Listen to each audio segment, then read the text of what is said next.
Hey, welcome back to the next part of the video. In the last video, we brought the XR2 from Venus over here to Earth. So it is now time to get down toward the planet, hit the atmosphere to slow ourselves down, and land. So let's go ahead and start planning that. If I look over here at TransX, I can see that my encounter velocity at Earth is close to 16 kilometers per second. It's 15,870 meters per second. And I know that that's actually just too darn fast. If you come down into the atmosphere at that velocity, one of two things can happen. Number one, you're going to be a little bit high in the atmosphere, and you're not going to get enough deceleration. So you're just going to slow down a little bit, if any, and then your eccentricity is going to be so high that you're going to skim past the atmosphere and just keep going out. The other potential outcome is that, okay, you bring your altitude down enough so that you get all the deceleration you need, but at that velocity, you're going to burn up. Now, you may remember way back in video 3, I explained that I brought enough extra fuel with me so that I could eliminate all the delta V so that I could get captured if I wanted to do it that way. And it turns out I've actually got enough fuel that I could even go all the way down to periapsis and basically get into a parking orbit just using the full power of the main engines. But that's not real satisfying, I don't think. I think people like atmospheric braking. It's cool and it's efficient. So we're going to do that, but we can't do it at that velocity. It just can't be done. I dare you to try it using the XR2. You might be able to get away with it with the standard Delta glider because that thing is basically made out of unobtainium and it won't burn up. But using a vessel that can realistically overheat, then this is too fast. I could bring the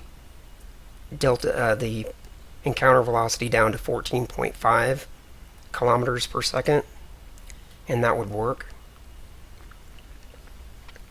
But even that would be a little fast and would make for it would just make the process of slipping my vessel into that narrow window a little difficult.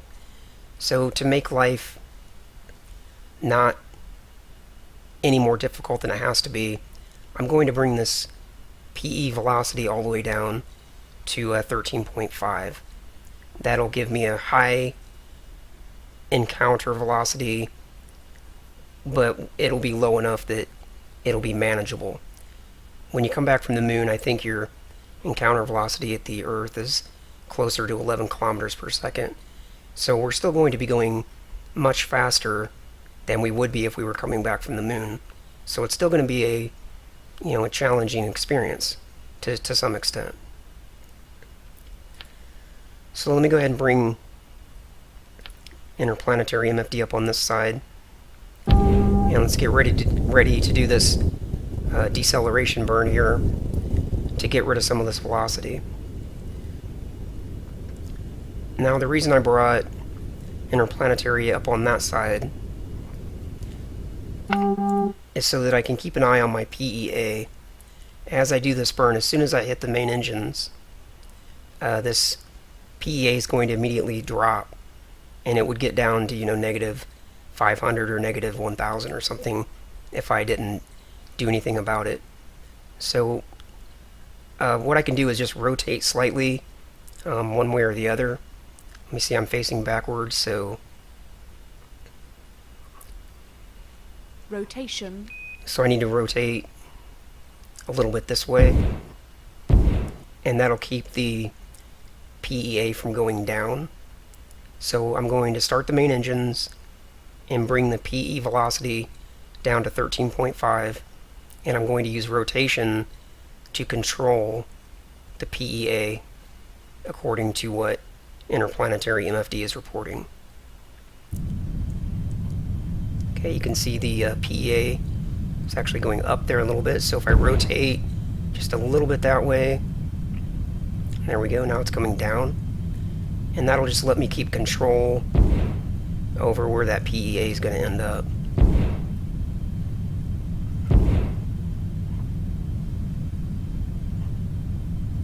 And I would warp time ahead, but if I do that, then I won't be able to control this very well.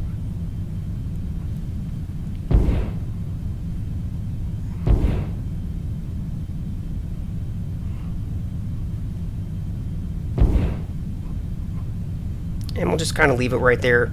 It's counting up right now, but as we get more, yeah, there it goes. Now, as I was going to say, as we get further into the burn, it'll kind of reach a point where it tops out and then starts going backwards.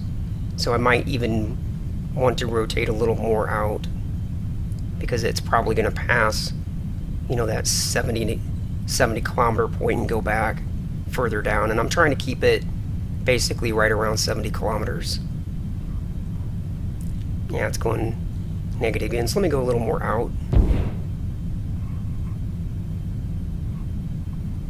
There we go, it's climbing steadily. And we're about halfway through the burn.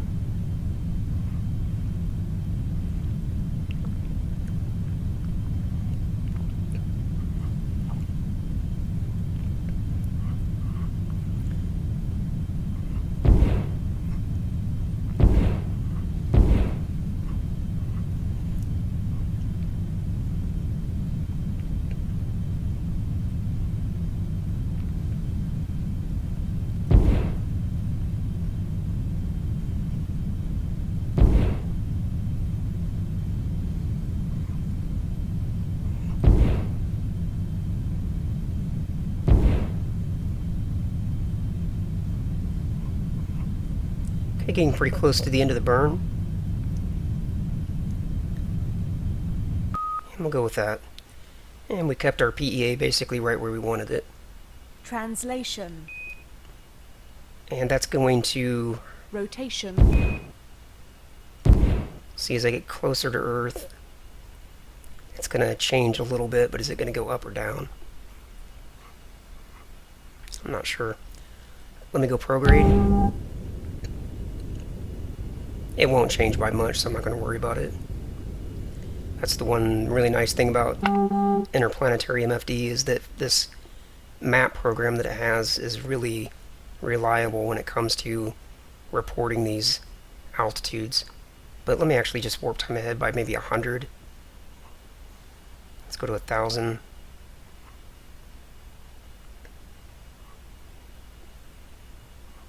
Go to 10,000.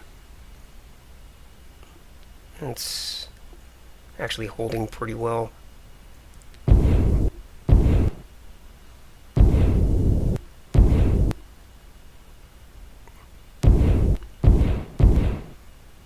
Translation. I'm just going to translate the PEA down to like 69 and a half.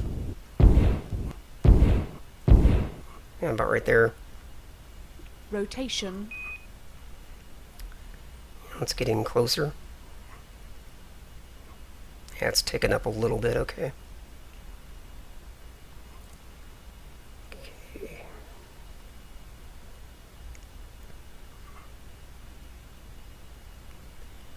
Okay, we're down to 500 kilometers. Let's get ready. APU on, closing the radiator, extending the air brake. Switching over to surface controls, bringing up the surface HUD, rotating inverted.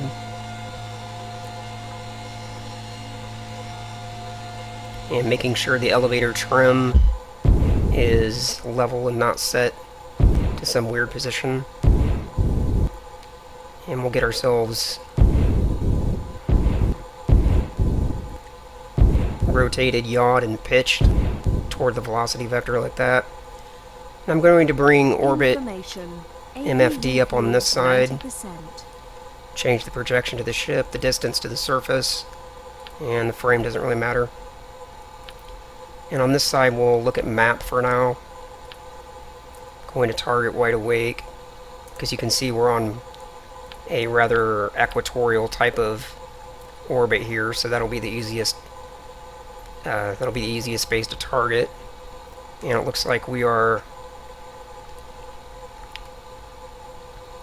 about halfway around, so we should be able to come around and land without having to go around a full orbit. Yeah, we should be able to decelerate enough. We'll see. And bring up the temperature display. And here in a little while I'll also bring up aerobrake MFD and base sync, but before we worry about those, we need to get through the initial atmospheric braking phase. Now, I know that people would love to see this view as I'm coming down through the atmosphere because it's cool and you get to see the re-entry flames and all that, but there's just no way to control the vessel when I'm looking at it like that. So I will try to, flip back and forth out here every now and then, but I can't fly the vessel like this. I've tried, and every time I try, I just burn up. So now we'll turn off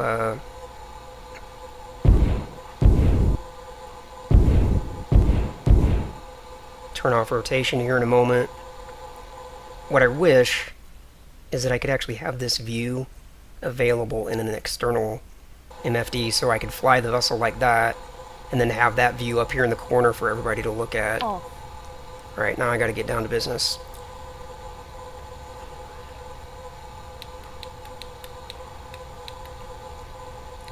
So what I'm doing here, what I want to do, is just keep the vessel steering straight at that velocity vector. And I want to do that until the meters per second, the vertical speed, is getting down toward, close to zero, but more like 150 or 200 meters per second. And once it drops down to that point, then the vessel's going to very quickly want to pull itself back up out of the atmosphere.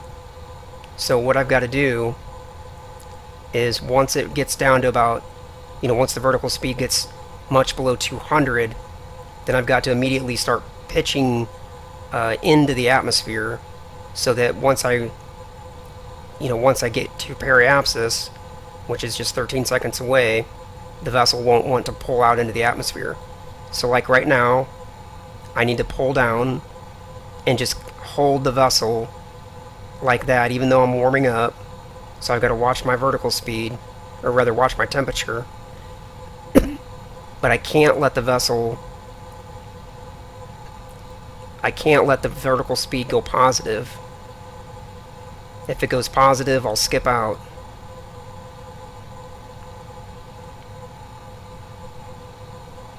Okay, I've got to watch my temperature display. Warning, hull temperature. Warning, hull temperature. Okay, vertical speed went positive, but it's not too bad at the moment because I'm still low enough.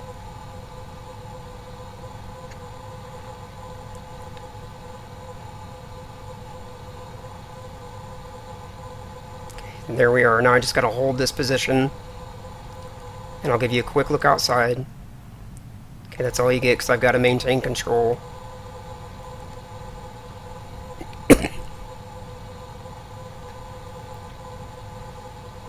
Watching the temperature display. And I'm intentionally letting myself climb up a little bit, but now I'm pulling back in. Okay.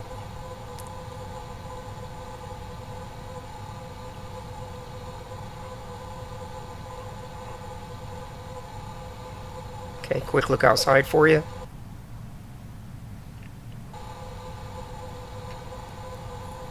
Okay, I gotta watch my vertical speed, it's positive.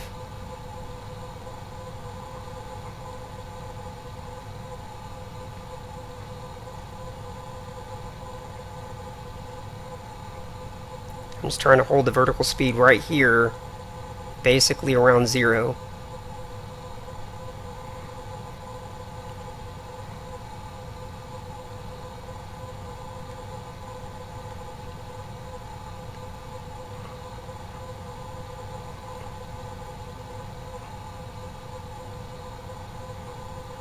Okay, there we can look outside for a second.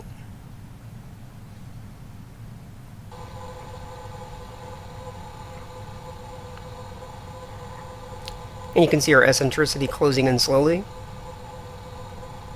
And we've lost about 1,000 meters per second in velocity. Go ahead and set the elevator trim a little more down, or rather, up elevator, but that'll allow me to relax pressure on the back stick a little bit.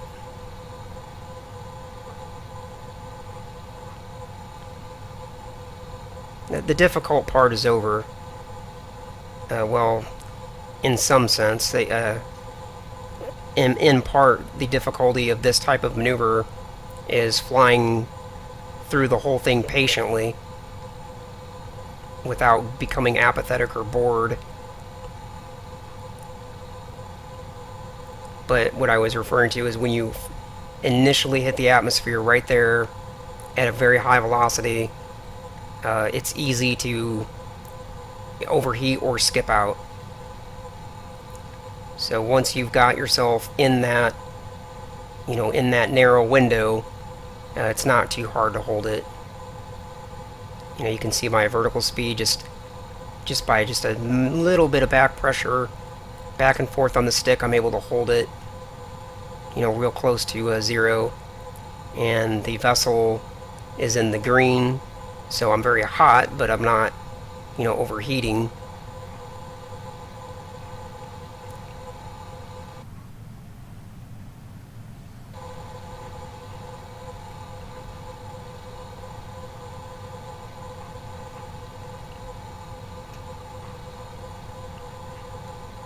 And what I can do, I'll quickly try to get a different view here like that.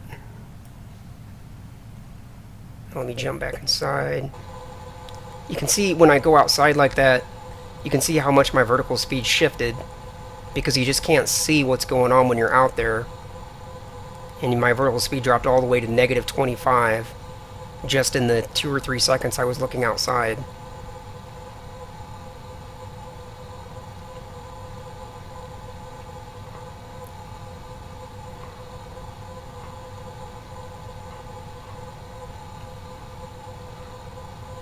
I guess one thing I could do, let me do this. Let me go to warp 0.1 for a second. Let me press Alt F4, bring up an external MFD. If I can bring up the surface like that,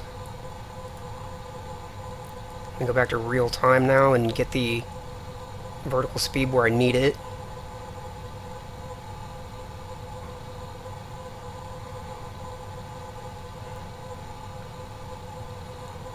Okay, there we go. Let me make this a little bigger.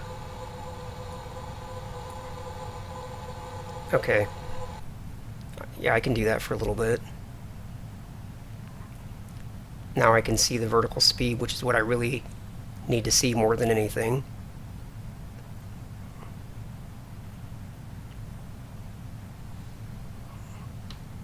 So we can have that cooler external view for people to look at.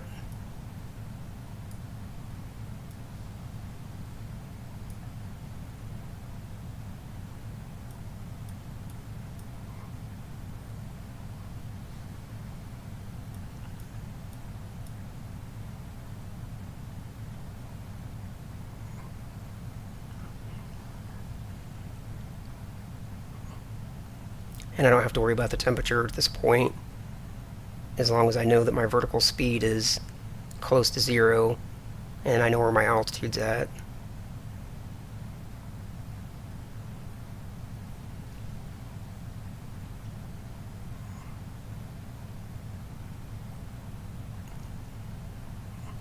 So basically my eyes are on the vertical speed at all times.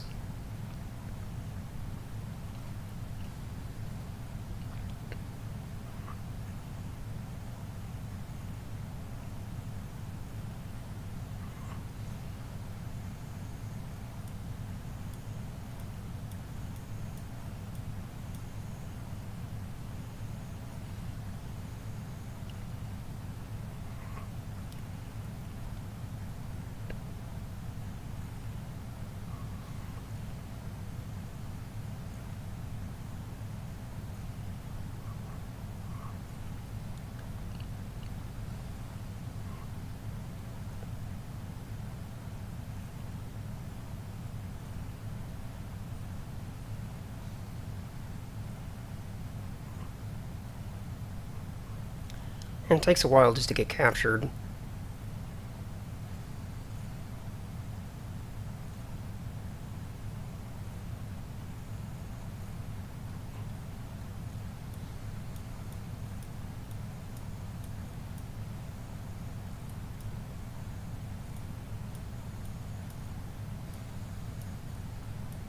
Information. APU fuel 80%.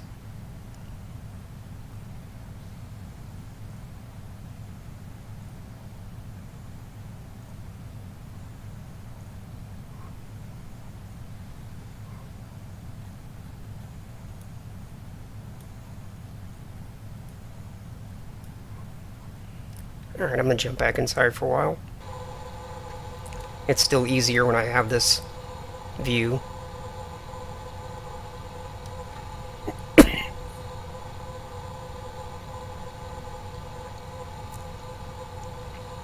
Eccentricity is 1.12. Oops, I'm climbing quite a bit there. Let me back up.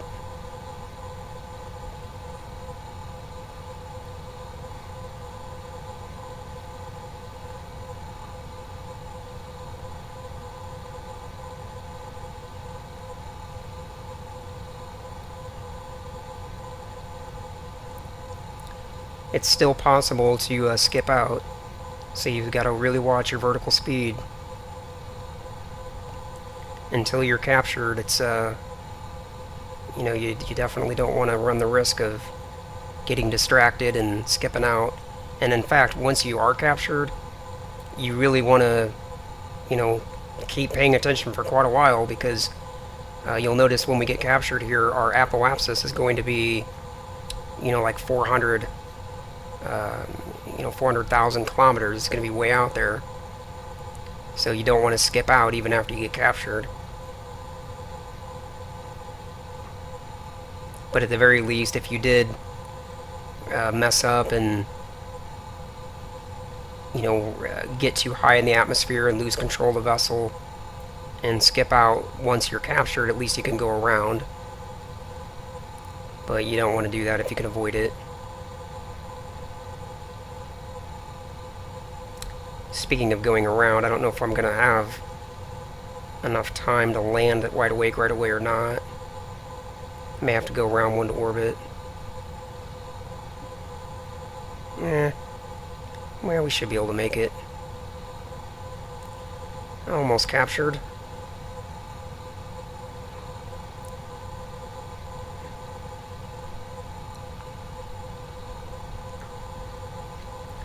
And there I'm captured, and I can see my apoapsis. You can see how far out that is. And of course it closes down quickly, but you can imagine if you accidentally skipped out right now, you'd still have a huge orbit. Let me watch my vertical speed. It's getting pretty low, so I'm going to heat up. Not something else you can do. Lose focus and burn up.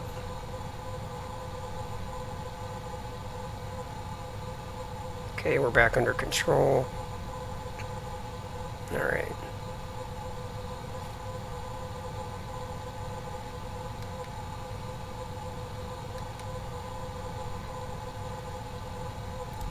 Now that we're captured, I'm going to see about trying to get lined up with the base. Actually, whoa. Warning, hull temperature. Warning, hull temperature. It's so easy to just lose focus for the briefest second and just have disastrous results. Let me get the elevator trim.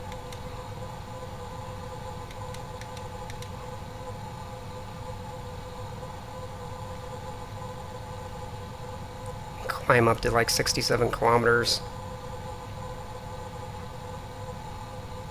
I do need to get steering here shortly though, or else I'm never going to make the base on this first pass. Okay, that should be okay for a second. Let's target Wide Awake.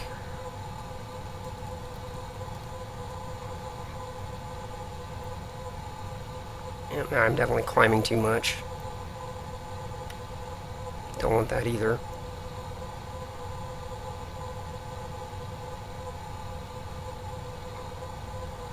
I need a co-pilot.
And you just gotta bear with me while I do what I've got to do here. My hands are pretty busy, my mind is pretty busy, so it's kind of difficult to offer a lot of commentary. Let me change this to 1.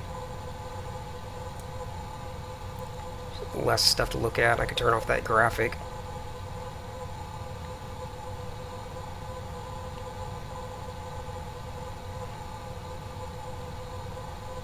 Getting lined up with the base won't be a problem.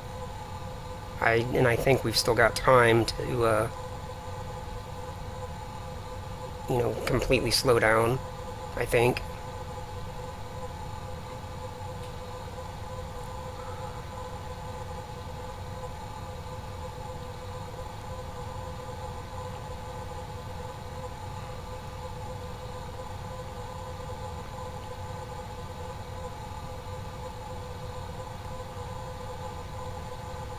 I'll watch my altitude getting a little low.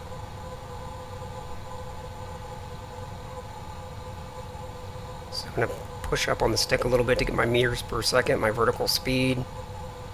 Back up more closer to 0, like that.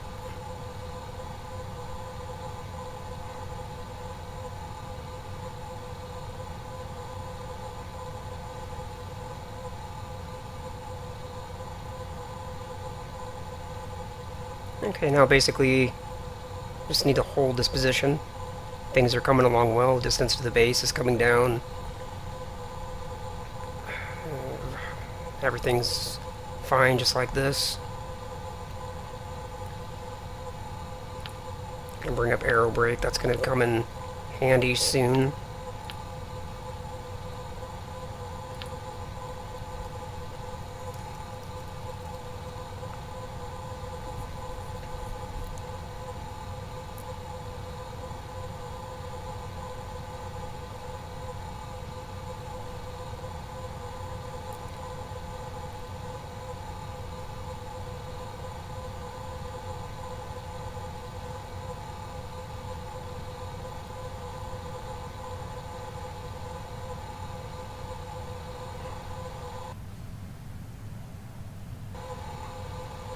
Once the distance to the base is down to, close to 0, then I'm going to level out, roll out and do a 0 bank, and then I'm going to start focusing on cramming the nose of the XR into the atmosphere as much as I can. to start slowing down as much as possible.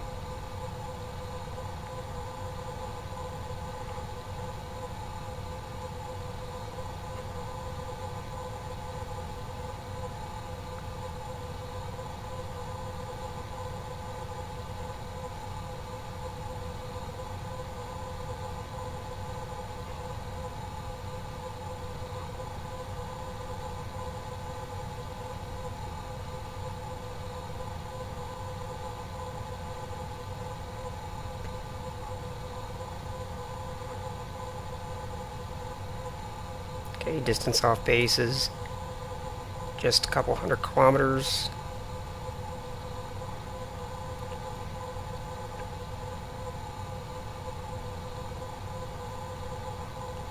And we're 9,000 kilometers away from the base.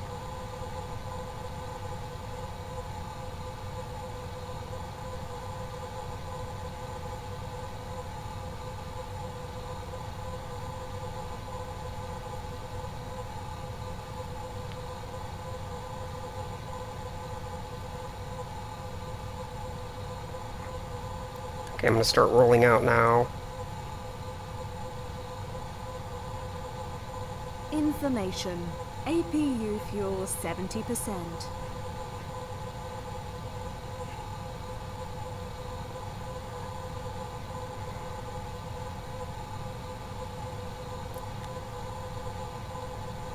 Warning, hull temperature.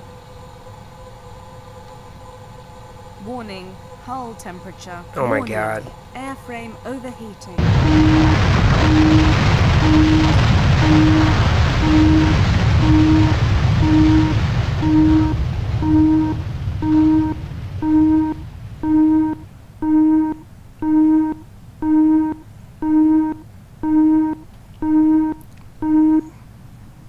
I don't mind saying that is really